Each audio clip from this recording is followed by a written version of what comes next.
Olá, meus irmãos, minhas irmãs, tudo bem com vocês? Firme na rocha? Espero que sim. Estamos aqui para mais um dia, para mais um estudo.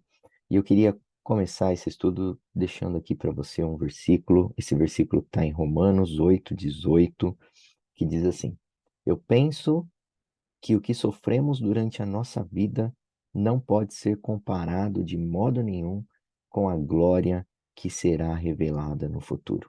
Amém? Eu acho que esse versículo de Romanos, ele é um versículo que ilustra muito bem. Nós acabamos, de estudar o capítulo 9, o capítulo 8. Eu acho que você pode ter ficado um pouco, ansioso, um pouco temeroso por aquilo que nós vimos, né, pelos juízos de Deus, se os selos, foram algo, impressionantes. Eu acho que a trombeta, ela aumenta a intensidade e isso pode deixar a gente cheio de temor, né? Mas eu acho que esse versículo que eu acabei de deixar aqui para os irmãos ilustra muito bem, né, o que o Senhor tem para conosco, a fidelidade dele para conosco, para com a sua palavra, que nada pode ser comparado com a glória que há de vir. E seguindo o nosso estudo, os irmãos viram que sempre quando a gente tem uma sessão cronológica, onde apresenta ali o que vai acontecer, há uma pausa e vem na sequência a explicação. Então, pois bem, o capítulo 10, que é o capítulo que nós vamos estudar agora, e o próximo, capítulo 11, eles são capítulos de explicação, é onde dá uma pausa aí para que João entenda tudo, né? Ou que João possa é, ter os detalhes daquilo que vai acontecer. Eu imagino que o mesmo tipo de temor que possa ter gerado no seu coração é o temor que gerou no coração de João. E o nosso Deus, um Deus maravilhoso, né? Um Deus de graça, um Deus de paz, ele trata de explicar tudo e colocar e trazer a paz para a nossa vida, né? Então, se são os dois capítulos seguintes, capítulo 10 e o capítulo 11, serão exatamente esses capítulos de explicação para que a gente tenha um refrigério e a gente saiba qual vai ser o papel da igreja, onde a igreja estará, e a gente tenha de novo a certeza, né? Ou vai aumentando a nossa convicção que nós estamos guardados na mão do Senhor. Amém? Então, a ênfase desses dois capítulos, né, do capítulo 10 e do capítulo 11, vai ser para explicar os dois capítulos anteriores, a trazer para nós uma visão profética daquilo que Deus está dizendo, né? E ele vai mostrar nessas explicações, irmãos, como que Deus capacita, como que ele que unge, como ele cuida da igreja, dos seus mensageiros de forma muito especial, né? Vimos, então, no capítulo 8 e no capítulo 9 um caos sendo instalado, né? Se com selos já era caos, imagina com o capítulo 8 e com o capítulo 9, né, irmãos? Então, um caos instalado, muitas consequências ali acontecendo na terra, né? Seja pessoas morrendo, seja a terra sendo destruída, né? Destruição da natureza, destruição das águas, destruição do mar. E nesse momento, as pessoas vão começar, então, a levantar um clamor para Deus, né? Um clamor pedindo para Deus entendimento, pedindo para Deus sabedoria, né? Eu queria traçar um paralelo aqui com algo que aconteceu 3 anos atrás, né? Em 2020, quando começou a pandemia, né? Todo mundo vai para as casas, enfim, um negócio muito grave. Imagina o quanto de temor isso pode ter gerado nas nossas vidas, né? É, mas ali houve um interesse das pessoas em saber um pouco mais sobre escatologia, né? Em saber um pouco mais a respeito dos fins dos tempos.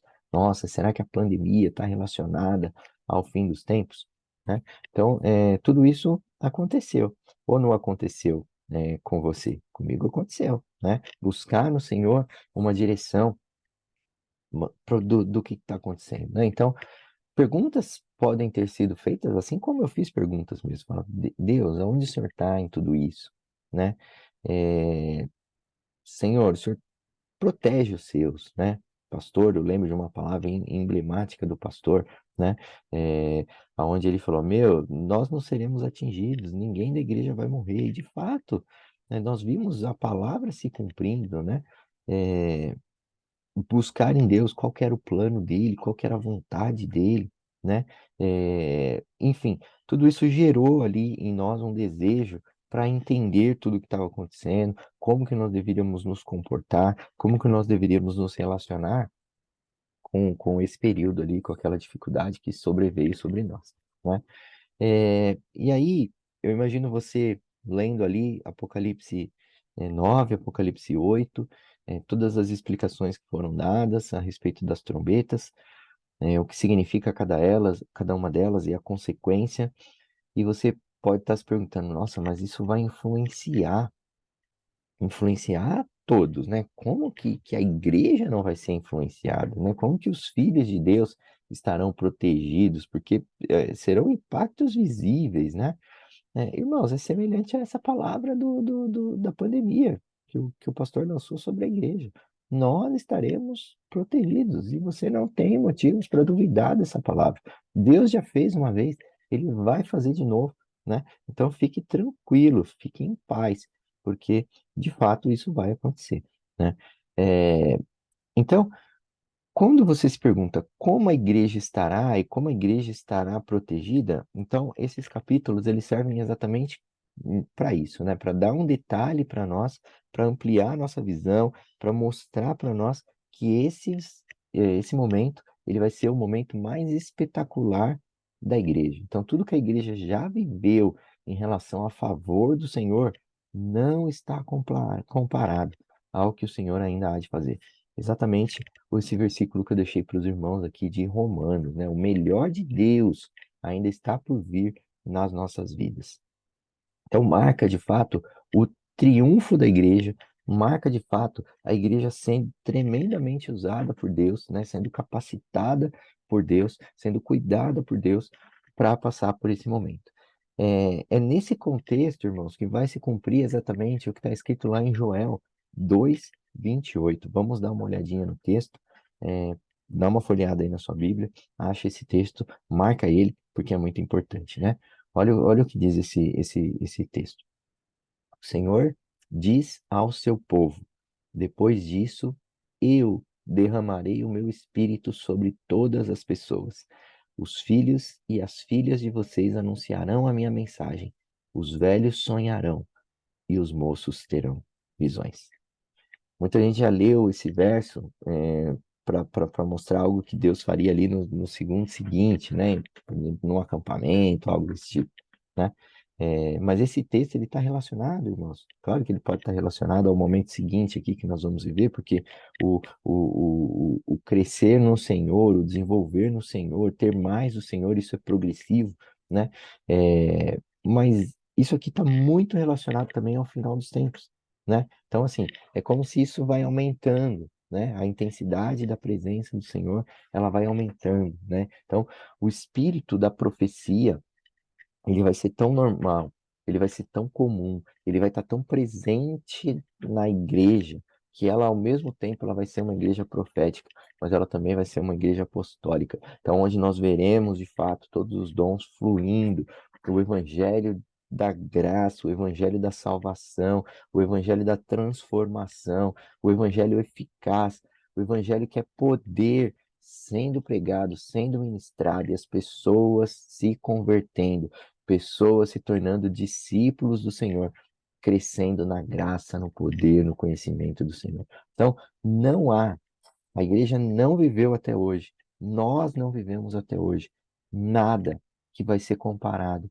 com o poder, com a unção, com o mover do Senhor no final dos tempos. Então, na história não houve, nunca houve, né? Todos os avivamentos, né? Rua Azusa, mais recente, um avivamento que aconteceu, que nós vimos passando aí no YouTube. Eu não me lembro agora o lugar, mas o pessoal foi para fazer um culto e acabou ficando ali semanas e semanas orando, e a presença do Senhor foi manifesta. Nada se compara ao que ainda há de vir, ao que ainda há de acontecer, né? E o capítulo 10 e o capítulo 11 que nós vamos estudar agora serve para isso, né? Para enfatizar esse direcionamento profético, esse poder, essa unção que Deus vai liberar sobre a igreja. E aí, Gera isso, um desejo em você de conhecer? Então, fica comigo, vamos até o final, né? Nós estamos aqui quase chegando ali no meio do nosso estudo, mas tem muito mais de Deus para a gente saber, para a gente conhecer, para Deus falar conosco. Amém? Então, capítulo 10, você deve estar com a sua Bíblia aberta aí. Vamos no 10, nós vamos ler do 1 ao 3, para a gente começar aqui os comentários desses versos. Então, o capítulo 10 ele começa assim: ó. Vi outro anjo forte descendo do céu, envolto em nuvem, com um arco-íris por cima da sua cabeça. O rosto dele era como o sol, as suas pernas eram como colunas de fogo. O anjo tinha na mão um livrinho aberto. Pôs o pé direito sobre o mar e o pé esquerdo sobre a terra, e gritou com voz forte, como ruge um leão.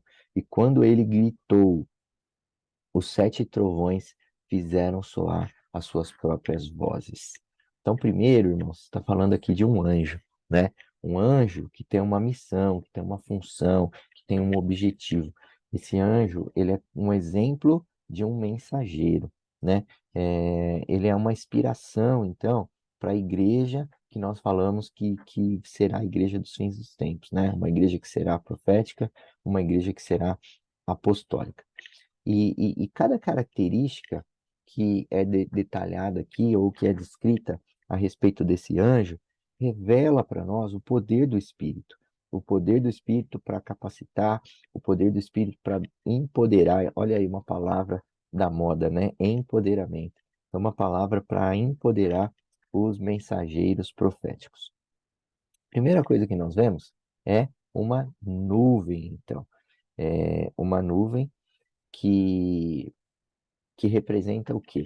Representa a glória de Deus, representa a Shekinah de Deus, representa a presença manifesta de Deus no meio de uma pregação, no meio de uma mensagem, né? Então, durante esses dias, o respaldo da presença manifesta de Deus, ele vai acontecer de uma maneira impressionante, como nunca vista até então. Outra coisa, nós vemos aqui ele falando de um arco-íris, né? Arco-íris lembra as promessas de Deus, a fidelidade de Deus. Lembra lá do arco-íris depois do dilúvio? O significado é o mesmo, né? Então, os mensageiros, eles carregam essas promessas, né? E eles testemunham para nós da fidelidade de Deus, né? A respeito do semblante dele como o sol. Então a igreja, ela vai estar parecida com Jesus, ela vai estar transformada ao caráter de Jesus. Então a vida da igreja, a capacidade da igreja em termos de poder vai estar muito semelhante a isso, né? Lembrando, irmãos, que a igreja somos nós, né? Então tudo isso vai estar acontecendo com nós. Nós não estamos sendo transformados de glória em glória, de vitória em vitória a semelhança de Jesus. Então, quando chegar ali perto da hora que Jesus estiver pronto para voltar ali no fim dos tempos, a igreja vai estar muito parecida com ele, né? Por quê? Porque a igreja foi sendo preparada, a igreja foi sendo transformada nisso, né? Então, quando fala aqui a respeito do sol, do semblante como sol, a palavra nós já vimos aqui, né? Que o Jesus ele tem o semblante, se eu não me engano, no capítulo 1, né? Jesus é aquele que tem o semblante como o sol do meio-dia, né? Isso está na palavra de Deus, esse verso que fala a respeito disso. As pernas como coluna de fogo. Então, os juízos de Deus, eles estabelecem justiça, irmãos, sobre tudo e sobre todos. O livrinho aberto, o que que significa? Significa que a revelação ela vai estar disponível, né? Que o conhecimento de Deus, ele vai estar acessível para as pessoas. O pé direito sobre o mar e o pé esquerdo sobre a terra. Então, o mar e a terra pertencem a Deus, né? Tudo aquilo que está na terra, quanto aquilo que está no mar, eles são do Senhor. O Senhor fez todas essas coisas. Então, significa que Deus estará estabelecendo o seu reino, tanto na terra quanto no mar e em todos os lugares, né? Até então, o mundo jaz do maligno. É a hora de Deus começar a ter tudo isso que ele criou de volta para ele. E fala também sobre a voz, que é uma voz que grita forte, que ruge como um leão e que ao gritar ele libera trovões, né? Então esse é o liberar da palavra profética, é o liberar da palavra de ousadia. Então não vai haver timidez, irmãos. É uma palavra de fato poderosa. Então, esse é o tipo do mensageiro que Deus está levantando para exercer o ministério dele, né? O ministério que vai ter um tempo ali para ser exercido, que é durante a grande tribulação. Então, até esse momento, né? A igreja ainda não foi tirada, né? De Apocalipse. Aliás, nós vamos ver aqui que o papel da igreja ele vai ser fundamental no final dos tempos, né? Então, a igreja não é a igreja que nós conhecemos hoje, irmãos. A igreja ela está sendo transformada, ela está sendo capacitada naquilo que de fato ela será, né? Então, o tipo de pessoas que nós vemos hoje, o tipo de comprometimento do crente, ele vai ser muito superior ao que nós vemos hoje. Continuando aqui, no verso 4. Acompanhe comigo. Logo que os 7 trovões falaram, eu ia escrever, mas ouvi uma voz do céu dizendo: guarde em segredo as coisas que os 7 trovões falaram. Não escreve nada. Então, João é, não recebe uma orientação aqui para não escrever o conteúdo da mensagem, né? A gente pode relacionar isso com Daniel 12, depois queria estimular você a ir um pouco mais profundo no estudo, né? E procurar lá em Daniel 12, quando o anjo explica para o profeta do Daniel sobre os fins dos tempos, e aí o anjo fala que ele vai fechar o livro, né? E que tudo isso só vai ser revelado quando de fato for o tempo do fim. Né? Então, isso tem um paralelo, então, com o que aconteceu ali em Daniel 12. Então, João, ele foi autorizado a escrever a respeito de algumas coisas. As outras coisas que ele não escreveu é que não era a hora, não era o momento de sabermos e será revelado somente quando Jesus voltar, ou quando as coisas começarem a acontecer. Então, da mesma forma, João vê, ele viu, ele teve contato, ele teve conhecimento dessa mensagem, né?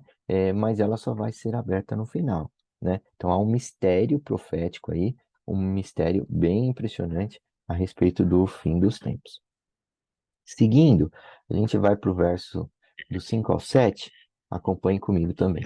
Então o anjo, que vi em pé sobre o mar e sobre a terra, levantou a mão direita para o céu e jurou por aquele que vive para todo sempre, o mesmo que criou o céu, a terra, o mar e tudo que neles há, dizendo: já não haverá demora, mas no dia da voz do sétimo anjo, quando ele estiver para tocar a trombeta, então se cumprirá o mistério de Deus, como ele anunciou aos seus servos, os profetas.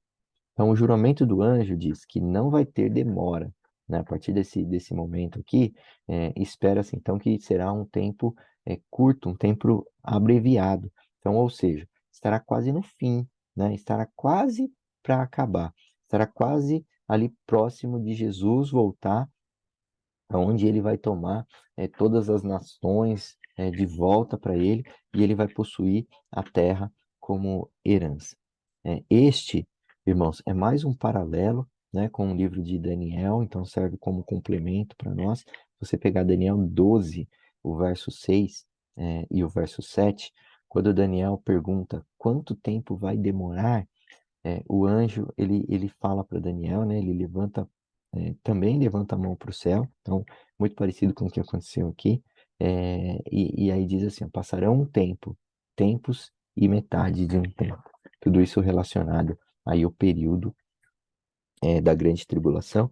A gente já falou sobre isso também, né? Os 3 anos e meio, os 42 meses, enfim. Então, isso aqui é uma expressão do tempo que vai durar a grande tribulação. Então, quando o sétimo anjo tocar a trombeta, vai se cumprir, então, esse mistério de Deus. Esse mistério que algumas pessoas sabem já, mas não foi revelado, e aquilo que só vai ser revelado para nós quando de fato for acontecer. Então, ao tocar da sétima trombeta é quando Jesus voltará. Então, é a última trombeta, representa aí a volta do Senhor. Então, continuando ainda, aqui no capítulo 10, nós vamos ler agora do 8 ao 10. Então, isso é um convite do Senhor, né? Vai ser apresentado aqui um convite do Senhor. Esses mensageiros, então, eles são capacitados com essa mensagem que Jesus está voltando, que ele vem e ele vem sem demora. E esses versos eles vão dar continuidade nisso. Então, a voz que ouvi, vinda do céu, estava de novo falando comigo e dizendo: Vá, pegue o livro que se acha aberto na mão do anjo que está em pé sobre o mar e sobre a terra. Então fui ao anjo, pedindo que me lhe desse o livrinho. Então me falou: pegue o livrinho e devore-o. No seu estômago ele será amargo, mas na sua boca será doce como o mel. Peguei o livrinho da mão do anjo e o devorei. Na minha boca era doce como mel. Quando, porém, comi, o meu estômago ficou amargo. Então me disseram: é necessário que você ainda profetize a respeito de muitos povos, nações, línguas e reis. Então, quais são os passos para se tornar um mensageiro, né? O primeiro deles é obedecer à ordem. Então, é, aprenda a mensagem que você vai pregar, aprenda a mensagem, é impressionante, irmãos, porque quando a gente vai ministrar, a gente não pode ministrar algo que está externo a nós. A mensagem que precisa ser ministrada é a mensagem que precisa estar dentro de nós, né? E um outro ponto importante para a gente destacar aqui é a respeito do conhecimento, né? Nós não devemos desejar o conhecimento de Deus. Aliás, desculpa, nós devemos desejar, contrário, né? Nós devemos desejar o conhecimento de Deus mais que o ouro, mais que a prata, mais que qualquer uma das coisas, né? Olha aqui o que diz o verso em Provérbios 1, do 1 ao 5. Meu filho, se você aceitar as minhas palavras, guardar no seu coração os meus mandamentos, se você der ouvido à sabedoria, inclinar o seu coração ao entendimento, sim, se você pedir inteligência e gritar por entendimento, se buscar a sabedoria como prata e a procurar como se procuram os tesouros escondidos, então você entenderá o temor do Senhor e achará o conhecimento de Deus. Então, a respeito ainda de se tornar um mensageiro, vamos voltar aqui. Primeiro, obedecer a ordem, né? Aprender a mensagem que eu vou pregar, e ela precisa estar dentro de mim.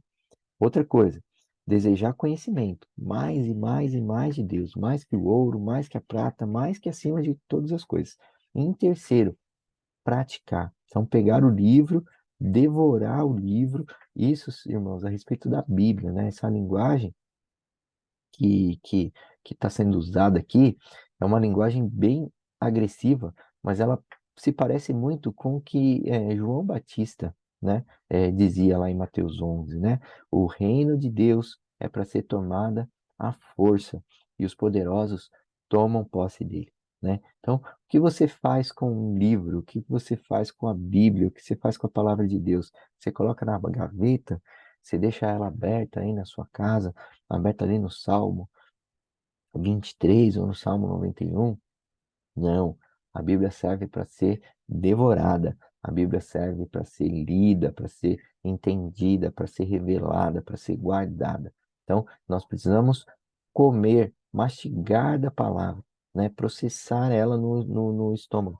E uma oportunidade que nós temos é a respeito desses estudos, né, irmãos? Então, sempre quando você ouvir a respeito de estudo, né, geralmente a gente não dá muito crédito, mas nós devemos sim todas as oportunidades que nós tivermos de conhecer um pouco mais a respeito de Deus, nós devemos aproveitar essa oportunidade, nós devemos fazer, porque olha aqui que é muito importante isso que o Senhor está falando conosco nesse estudo. O resultado, a gente vê ali no verso 9 e 10, né? É, a mensagem, ela é a verdade. Ela é uma mensagem que ela é eficaz. Ela é uma mensagem que funciona, né? Então, quando ela está na boca, ela tem um sabor, ela é como o mel, né? Então, estudar e conhecer a respeito da palavra, a respeito do fim dos tempos, a respeito de escatologia, é muito interessante, é muito curioso, mas se a gente fica só no nível da informação, se a gente fica só no superficial, se fica na boca, a gente não processa, né? E vai dar um sentimento ali, que parece que está gostoso, mas a gente não vai sair da superficialidade. Aliás, superficialidade, irmãos, é um mal da igreja dessa era, né? Tudo isso nós já vimos aqui, vai ser mudado, né? Deus, ele vai acelerar o processo aí de transformação da igreja, mas é isso que está acontecendo hoje. As pessoas estão se contentando com muito pouco, né? É, e aqui ela diz que ela é amarga no estômago. Então, ela causa temor. Ela é difícil, sim, de processar, né? Então, não é somente lendo alguns livros, ou conhecendo partes da Bíblia que nós vamos sair da superficialidade.